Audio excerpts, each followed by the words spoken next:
What's going on, guys? blinkFRO here, and today I'm bringing you week 8 of my UCLA Bruins online YouTube Dynasty. And I'm not sure what you guys want to see in this video since, as you can clearly tell, it is my bye week. I'll show you my recruiting last, just who I have recruited so far. I think I've only have like 4 or 5 commits. But we're going to take a look at a couple things like my contract feedback. I think I showed you this in the very beginning, but we have met 3 goals. Win 6 and 4 games in the season and beat a rival opponent, which I think I did that like the 3rd or the 4th week. I don't remember exactly who that was. And we have 9 in progress, win 8 games in one season. It's looking like we're going to do that since it's a 12-game schedule and we've only lost 1 so far, and we only need 2 more to do that. Sign 5 top 1,000 prospects. I think we'll hit that. I'll show you guys that in a minute. And then finish 4th or 6th or better in the conference each season. And currently we're tied for 1st. Someone on my last video was like, even though all 3 teams are tied 3-0, whoever it was believed that I was in 3rd place because it said 3 next to my name. Which, not too sure about that. But yeah, we're all tied for 1st place as of right now. Actually, I think USC dropped. I'll show you that in a second, but yeah, that's the goals. I kind of just stopped talking about that. Job security, it's the same thing. George Foreman is on the hot seat, which would be pronto for Clemson. I just think it's funny he named his guy George Foreman. But coach philosophy, coach info should be exactly the same. I don't think I ever touched that. And the top story is USC lost to Washington. Now, the thing with that was Smalls 99, who's controlling USC. I don't know what he's doing. I've told him multiple times that he needed to play his game and he didn't, so I think he just lost interest. So I have him on autopilot for now, but I don't think he wants to come back since he was upset over some recruiting thing, and now I simmed this game and he lost, so he is not going to really have a shot at the BCS title. Scores and schedules, I don't really need to show you guys that because I recap you every single week. Actually, you know what? I can recap you from last week. That's what I should do, right? So we'll go back to week 7. And we will go over to the user games, which is the Pac-12. You see we beat Utah 27-14. Cal beat Washington State by 7 in overtime. As you can see, USC lost to Washington, which Smalls did not even play that game. So he dropped to 5-1. You got Virginia Tech beating Duke 30-20. Miami losing to North Carolina 22-26. And then over in the Big Ten, you got Bob Train remaining undefeated at 7-0, beating out Purdue 34-28. And then Tiger XLR, I guess it's TV now, right? He beat Gamer360 Sports 63-10. Gamer360 Sports only at 1-6. Hopefully you can pick that up on the second half. And Bafe beats Not As Fan 10-3 in their matchup. So this is the recap from last week. And then taking a look at the top 25 polls, which, by the way, UCLA, they just beat Nebraska, right? And I think they're ranked, I want to say 22nd or 23rd in the nation right now, which makes me really happy. I think that was after the game, right? I checked on Sunday, and I thought the rankings came out on Monday. So I could be wrong, but they are ranked either way because they are 2-0. But taking a look at the rankings, you got West Virginia at 1, Kansas State, Wisconsin. I don't know how Wisconsin is not higher up. I mean, they're 7-0. I guess they've had a easier schedule. That's the only thing I can really think of why they're not ranked number 1, especially since they've won 1 or 2 more games than the other teams, and Wisconsin's down by quite a few points in the voting, I guess. Alabama at 4, Oregon at 5, Oklahoma, LSU, Georgia, USC, which is the one team that dropped, which sent everyone up. Michigan at 10, Florida State at 11, SMU, Auburn, who dropped down 1. I think, yeah, they still won, but they dropped. Nebraska, TCU, North Carolina, yeah. We can just scroll through this. Michigan State's up there at 21. Washington cracked the rankings by beating USC. Virginia Tech cracked into the rankings by beating Duke. And now if we take a look at others receiving votes, yes, we are there with 87 votes. UCLA. Somehow Hawaii is in there ranked number 27th, I guess you should say, so that is kind of interesting.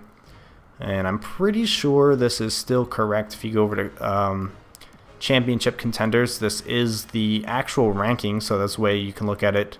Yeah, so Hawaii's 27th, we're 30th. And I don't know who we're facing next week. I actually forget. But here's just a look outside of the top 25. You got Clemson at 26, Hawaii at 27, Miami at 28, Virginia at 29, and UCLA at 30. So that is 3 user teams in the next 5. And then the next user team would be Cal at 47. So hopefully if we come away with another win or some of the top 25 teams lose, we'll crack the rankings next week, or it's probably going to have to be the week after. Players of the week, not really a big thing. Toughest place to play, not really a big thing. The Heisman watch, yes, you guys want to see that. Kenjon Barner is there at number 1 for Oregon. That is Lumberjacks team. Ohio State's Jordan Hall there at number 2. Zach Mettenberger at number 3. Tyler Wilson at 4. And Marcus Lattimore at 5.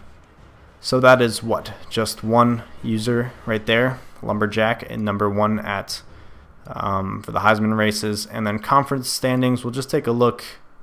You know what, we might as well do all 3.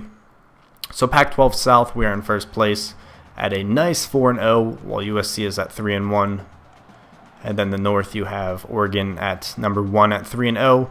And if you just take a look at the Pac-12 in general, we are tied for first. Yes, it says 1 next to my name, and Oregon has a 2, but we are tied for first because we're both undefeated in the conference.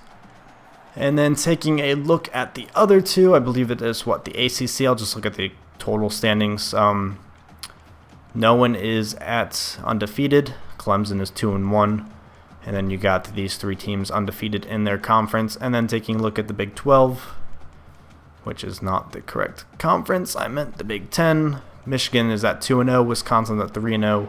Michigan State's 2-1. Iowa's 1-1, and Illinois is 1-2. So that is it for the standings there for the user teams. Taking a look at team management. Don't really need to show you guys any of this, right? Promises, not really a big deal. Injury report, I don't think anyone's injured for our team, no, so that's good. What else can we show? We can show you guys the stats and the records. So I'll just show you our team stats, and then we'll go ahead and show like the overall NCAA stats. I probably won't show you like team stats, like team by team, like total offense, total defense, because that's not really that interesting. But as you're going to see, Brett Hundley, we put him in as a starter for, I think, 2 games, and he's 21 of 30 with 1 touchdown, 1 interception, which is really nice because he's got a QB rating of 140. Kevin Prince there at 8 touchdowns and 8 interceptions. I do like Brett Hundley a lot better because he is more mobile.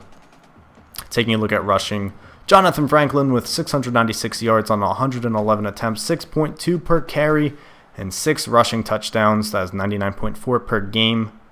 Then taking a look at the receiving, we do have Jonathan Franklin in there at 5th in the receiving on our team.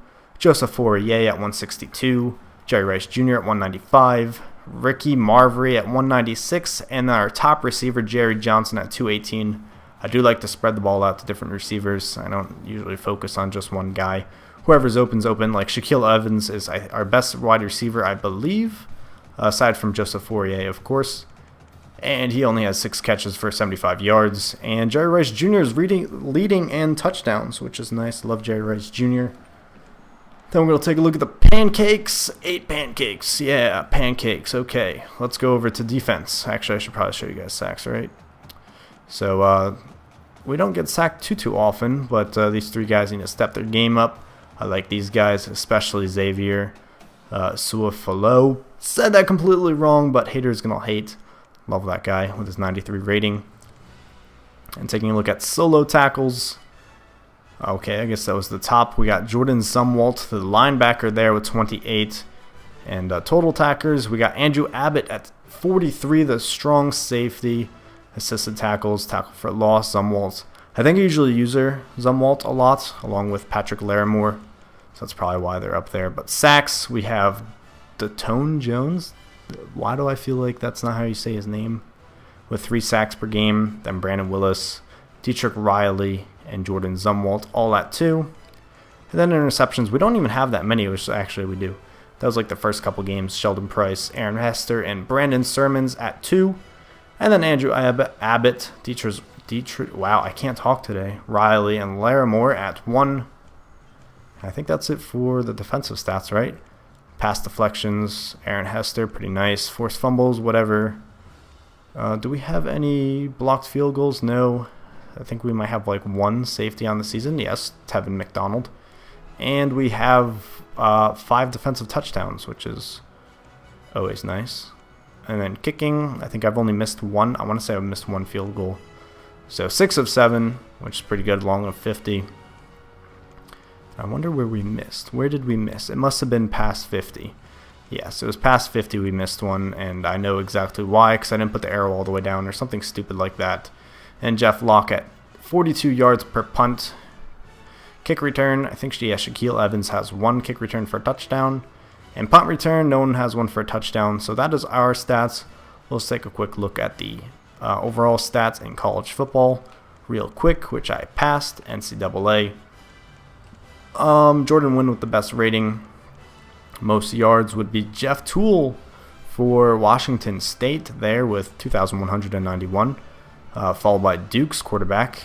Passing touchdowns, Geno Smith on West Virginia with 21. And then Tyler Wilson with 20.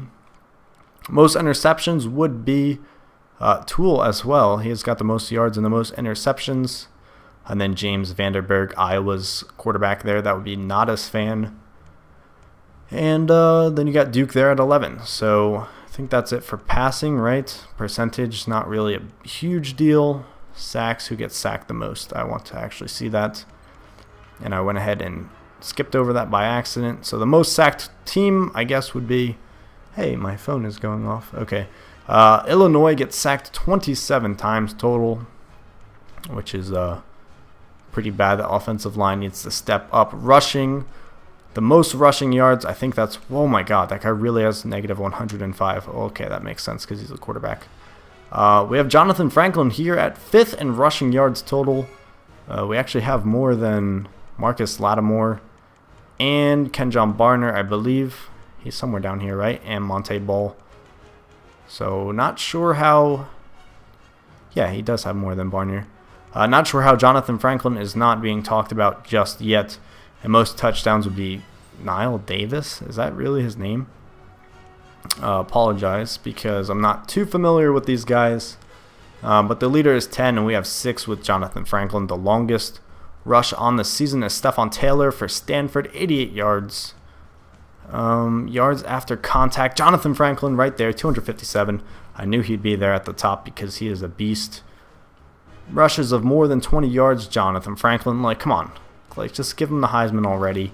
Broken tackles, though, Daquan Hargret for FIU with 22, along with Trent Steelman, the quarterback for Army. Quarterback has 22, okay. Most fumbles on the season would be probably quarterback. Yes, Illinois. So Illinois gets sacked the most, and Illinois has the most fumbles from a quarterback standpoint. So that does kind of explain their record. Most receiving yards there, Nick Harwell for Memphis. I want to say that's Memphis, right? 868 yards. Darius Johnson with 824. Most touchdowns, Billy Ray Stutzman. I'm going to say that's how you say his name, for Hawaii, with 14 touchdowns, and then 2 guys at 10 right there. Most receptions would go to Nick Harwell as well with 50 so far in Week 8. Yards after the yak, not really a big point for us. We're not really dominating the receiving stats. We like to run the ball more. That's why Jonathan Franklin is up there. But dropped passes, Duke is right there, so that also explains their record. So pancakes, yeah, you got pancakes. Defense, most tackles would be Dwayne Woods with 68. Solo tackles would be Max Bolog with 37 on Michigan State Spartans. Tackles for loss, Deshaun Davis on Syracuse. I love Syracuse. I was just there this weekend from Thursday to Monday. So that was pretty fun. I need to see one of their games because the USC one was, 4 hours away from Syracuse, so I wasn't about to drive all the way to East Rutherford, New Jersey from Syracuse. Wasn't doing it. Most sacks on the season. Not even going to pronounce his last name. We're just going to say Wade. Wade has 7.5 sacks so far. 8 games or 8 weeks into the season. I don't know how many games Oregon has played. And they might have a bye, I believe. Interceptions, you got 3 guys at 6. We need a couple guys up there. I think our most guy has 2. And then deflections, forced fumbles, recoveries, don't really care about that so much. Blocked field goals and punts, there's quite a few of those. Safeties, there's quite a few of those as well. Actually, not really. Touchdowns, Drew Thomas on UTEP has 3 defensive touchdowns, which is nice. And then kicking, punting, don't really care about. Let's see who has the most kick returns for a touchdown. There's a handful of guys at 1, including Shaquille Evans. And punt return, wait, let me guess. Wisconsin's backup running back, don't remember his name, with 6, James White. So that is Bob Train when he went up against that FCS team. He had like 5 of them with this guy. So that's just a little bit crazy. And this video is way longer than I had expected. I don't think we really need to look at any of this other stuff. We don't need to look at commish tools, none of this. And we'll just take a quick look at the recruiting. I'll show you guys who have committed to my team. And I think the top recruiting classes are available to look at now. So we'll take a look at that real quick. Top classes so far for 2012, we are at 47. We don't have a single 4 or 5-star recruit, but we do have 3 3-stars and 1 1-star. And the number 1 recruiting class so far would be Alabama, with 3 5-stars and 5 4-stars. And they have the most 5-stars. That's pretty crazy. And the second most 4-stars. So we're just going to take a quick look at our recruiting now. We still need a punter, which I believe his interest is number 1 for us. And we'll just go ahead and, yes, these guys are supposed to visit this week, and we have scheduled visits and all that good stuff. We'll just take a quick look here at the bottom and see the 4 guys we have. Oh, I gotta get rid of these guys. Alvin Simmons, remove him because he committed to Hawaii. And then Aaron Cruz, which I'm a little upset about because he's a gem, went to San Diego State. But these are our 4 guys. We have our fullback, Bubba Woods, which he kind of sucks, and I think there's a better fullback we're scouting. Brian Hampton, the strong safety. Brett Singleton, the strong safety. And then Courtney Blanco, the outside linebacker. And just a quick look at, I keep saying quick look and I can't help it.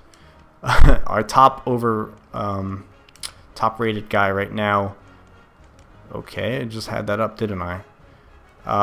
This defensive tackle, John Dixon, he is interested in UCLA, 81 overall. And we got Nick Jackson interested in us as the second team, 81 overall, right behind USC.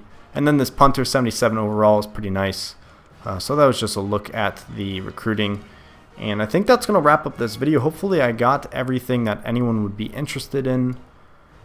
And we'll see who we're facing next week before I wrap up this video. Just so I know and so you guys know. So we'll go to scores and schedules. And we will look at week 9 for UCLA. And this is UCLA versus Arizona State. That should be a good game. And I think the week after that we're facing Arizona. Yeah, Arizona and then Arizona State and then Arizona. So our remaining schedule is Arizona State, then Arizona, then Washington State, and then week 12 we're up against USC, which if Smalls decides to play, it'll be up against Smalls. Otherwise, I'll be facing the computer. And then week 13 is our last game at Stanford. So pretty easy up until that last 2 games. But I think that's going to wrap up this video. Hope you guys enjoyed it. And as always, thanks for watching and tune in next time.